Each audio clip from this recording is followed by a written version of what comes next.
আজকে হচ্ছে ১ কাপ চালের গুঁড়া দিয়ে দেখেন এত মুচমুচে একটা নাস্তা বানিয়েছিলাম। আর এটা দেখেন কতটা যে মুচমুচে। আসসালামু আলাইকুম সবাইকে।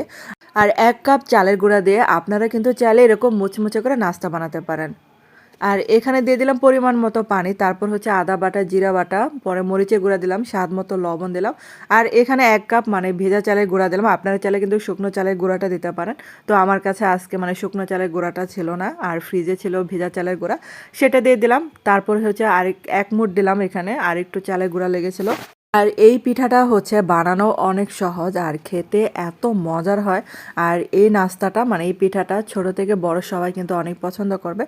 আর তারপর কিছুক্ষণ ঢাকনা দিয়ে ঢেকে রেখেছিলাম, আর এই যে অফ ক্যামেরায় মথে নিলাম। আর এটাকে ২ ভাগ করে এখন এই যে রুটির মতো বেলে নিচ্ছি। আর এটা বেলার পর উপর দিয়ে কিছুটা পানি মাখিয়ে নিলাম, আর এর উপরে কিছুটা কালো জিরা ছিটিয়ে দিলাম। আর অবশ্যই একটু পানি মাখিয়ে নিতে হবে, কারণ হচ্ছে কালো জিরাটা আবার ভাজার সময় দেখা যাবে খুলে যাচ্ছে। আর এটা কামড়ে কামড়ে যেহেতু কালো জিরা পড়ে, আর এটা অসাধারণ লাগে। এটা আপনারা অবশ্যই কিন্তু ট্রাই করে দেখতে পারেন। আর এটার উপর দিয়ে কিছুটা ফ্রেশ ধনেপাতা কুচি দিয়ে দিলাম। আর এটা দেখতে যেমন সুন্দর, খেতেও কিন্তু অনেক মজার। তো এরকম একটা নাস্তা ঝটপট করে বানাতে পারেন। আর চালের গুঁড়াও বেশি লাগে না, ১ কাপ চালের গুঁড়া দিয়ে কিন্তু অনেক মজার একটা পিঠা তৈরি হয়ে যায়। তারপর এই যে আমি আস্তে আস্তে করে উপর দিয়ে বেলে দিলাম, যেন এটা একটু চেপে থাকে। আর উপর দিয়ে চাইলে কিছুটা চালের গুঁড়া আবার ছিটিয়ে দিতে পারেন বেলার সুবিধার্থে। আমি যে উপর দিয়ে কিছুটা চালের গুঁড়া ছিটিয়ে দিয়েছিলাম। তারপর হচ্ছে একটা পিৎজা কাটা দিয়ে সহজে এরকম করে কেটে নিলেই হয়ে যাবে। আপনারা দেখে বুঝতে পারছেন যে এটা কিন্তু বানানো এত কঠিন কিছু না, ঝামেলার কিছু নেই। তো সহজ একটা পিঠা রেসিপি আপনাদের কাছে শেয়ার করলাম। আপনারা কিন্তু অবশ্যই বানাতে পারেন।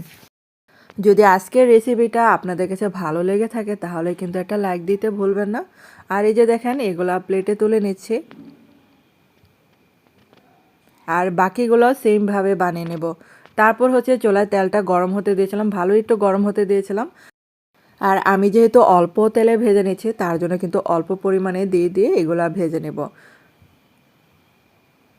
আর এগুলা দেখবেন যে আস্তে আস্তে ফুলে উঠবে। আর এত ক্রিস্পি হয় এই পিঠাগুলো। আর এগুলা দেখেন কত যে সুন্দর লাগে, দেওয়ার সাথে সাথে যে ফুলে ওঠে, এটা দেখতে কিন্তু অনেক ভালো লাগে। আর এটা দেখবেন যে অনেক ক্রিস্পি হয় পিঠাগুলো। আর এত কুড়মুড়ে হয় এই পিঠাগুলো যে ছোট থেকে বড় সবাই কিন্তু অনেক পছন্দ করবে। আর শীতের সন্ধ্যায় চায়ের সাথে এই পিঠা হলে আর কি লাগে।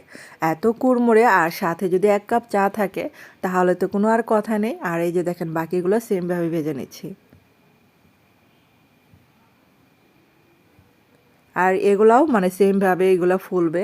আর এই যে দেখেন এত সুন্দর হয় এই পিঠাগুলো, আপনার বানাতেও কিন্তু অনেক ভালো লাগবে। আর খেয়ে দেখবেন যে সবাই শুধু আপনার প্রশংসা করবে।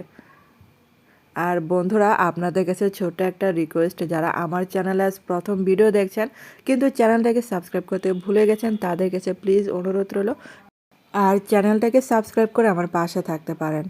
আর এই যে দেখেন মজার নাস্তাটা এত মজার। আর কামড়ে কামড়ে যেহেতু কালো জিরা পড়ে, এটা খেতে অসাধারণ একটা পিঠা। তো অবশ্যই ট্রাই করে আমাকে কমেন্ট করে জানাতে পারেন।